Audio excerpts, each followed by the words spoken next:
Hello and welcome to this edition of The Boston Show. I'm your host, Francesco Tartaglia.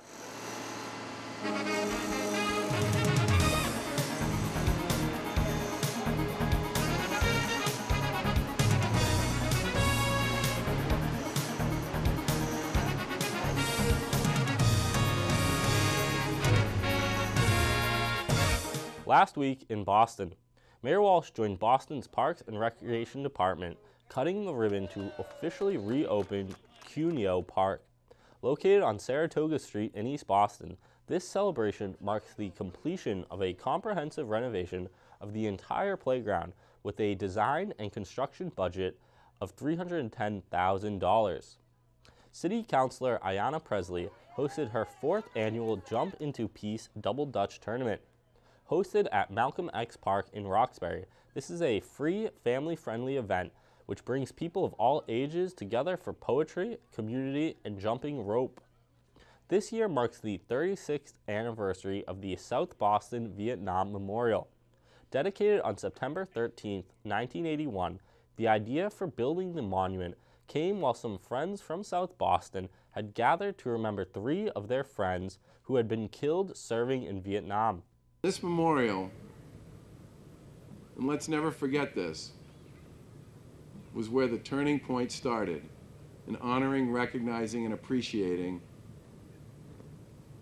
what the men and women in uniform are all about. The memorial is rededicated every fall. Newbury Street was once again car-free and open to pedestrians.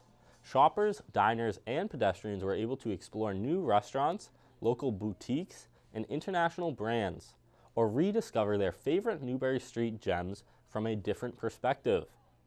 The City of Boston hosted a number of events commemorating September 11th on Monday. First, Mayor Walsh joined Governor Baker and other dignitaries on the State House lawn for the annual flag lowering, moment of silence, and reading of names. Next, the Sweeney Awards were hosted in the State House chamber. Created in honor of American Airlines flight attendant Madeline Amy Sweeney, who had the courage and bravery to contact airline services to convey critical information about the 5 hijackers and their fatal actions on American Airlines Flight 11. This award commemorates those who truly exhibit exceptional bravery. This year's recipient is 10-year-old Jaden Dancy, who rescued a kayaker in distress. Jaden responded without regard to himself to aid this man in an instant, without thinking, second-guessing, without calling for the older woman to come with him. He went, and he tried his very best to take a larger, older man into a place of safety. Tragically, Jaden was accidentally killed on June 9, 2017, when he crossed an active commuter rail line to retrieve his bike and was struck by a commuter train. His mother accepted the award on his behalf. Later that day, city officials thanked volunteers at the Massachusetts Military Heroes Fund 9/11 Service Project.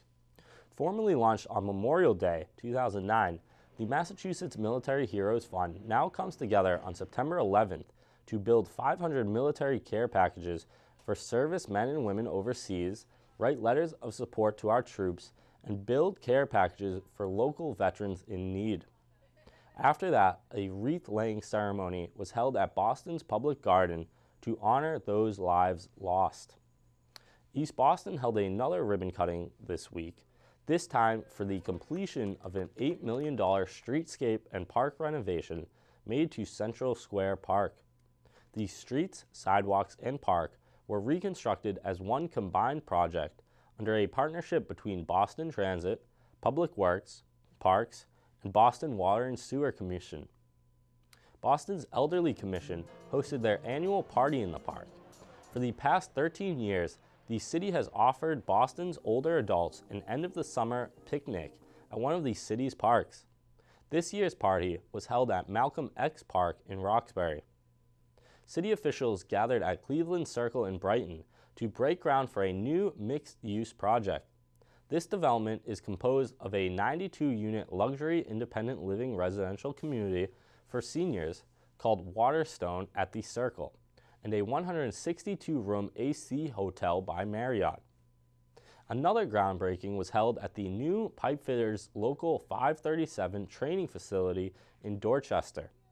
The 4-story, 70,000 square foot building will feature a pipe fitting training facility, office space, educational classrooms, and assembly space with capacity for up to 500 people. I want to thank all of you for having a vision and laying the groundwork for the next 100 years of training and workforce, not just in Local 537, but setting the bar really high for the rest of the building trades. The building will replace the union's existing headquarters at 40 Enterprise Street. New England Conservatory cut the ribbon on their new Student Life and Performance Center. The center offers orchestra and jazz rehearsal rooms, a black box opera theater, a music library and resource center, 250 student rooms and suites, a dining commons, and spaces for collaboration and practice. Boston University celebrated the largest gift in the university's history at the Center for Integrated Life Sciences and Engineering opening.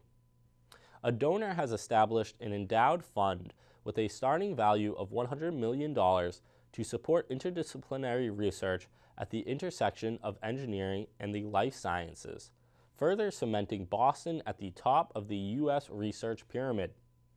To watch any event covered in its entirety, stay tuned to Boston City TV, and to watch all new episodes of The Boston Show, tune in at 11 a.m. on Saturday mornings.